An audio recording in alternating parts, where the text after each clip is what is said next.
અમદાવાદના SG highway પર આવેલા YMCA ક્લબમાં થોડા દિવસો પહેલા ફિલ્મમેકર સાથે બનેલી મારામારીની ઘટના મુદ્દે પોલીસે 3 આરોપીઓની ધરપકડ કરી છે। હાંસોલમાં રહેતા સુમિત ખાનવાણીએ ફોન કરીને ગ્રીમર જોશી તરીકે ઓળખ આપી એડ બનાવવા બાબતે મળવાનું કહીને ક્લબમાં બોલાવ્યો હતો। જ્યાં પહોંચતા રૂમમાં અચાનક 3 શખ્સો આવ્યા હતા અને સીબીઆઈ અધિકારી તરીકેની ઓળખ આપી મોબાઈલ માંગ્યા હતા। તેમજ ફરિયાદીને તેની સાથેના અન્ય લોકોને માર માર્યો હતો।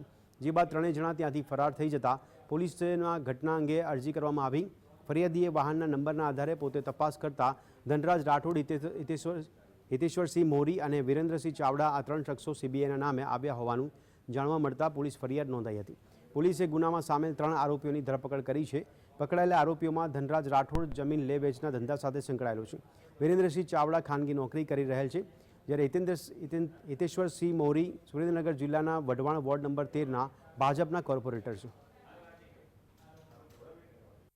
रूमમાં એક ફિલ્મ કોઈ બોલાવેલા ફિલ્મ શૂટિંગ શોર્ટ ફિલ્મ ઉતારે છે બાબતે ચર્ચા કરી છે। માટે તે રૂમમાં હતા અને રૂમમાં બેઠા હતા એટલે મેં 3 વ્યક્તિઓ અજાણ્યા રૂમમાં ઘૂસી આવ્યા અને એને પોતાની ઓળખ કીધી કે અમે સીબીઆઈમાંથી આવીએ છીએ, બરાબર। અને એ બાબતે એની સાથે બોલાચાલી થઈ, તકરાર થઈ, એમાં લાફો મારી દીધો। જે 3 આરોપીઓ હતા સીબીઆઈની ઓળખ લઈને આવેલા હતા એને નહીં દરમિયાન વાતાવરણ ઉગ્ર થઈ ગયું એટલે ત્યાંથી 3 આરોપીઓ નીકળી ગયા। 3 આરોપીઓમાંથી એકનું નામ છે ધનરાજસિંહ રાઠોડ છે, એકનું નામ છે વિરેન્દ્રસિંહ ચાવડા છે અને એકનું નામ છે હિતેન્દ્રસિંહ મોરી છે, બરાબર। જે એમાંથી એક જે આરોપી છે સુરેન્દ્રનગર વઢવાણનો છે અને 2 આરોપી અમદાવાદના છે, જેને આજે અટક કરી ધોરણસરની કાર્યવાહી કરવામાં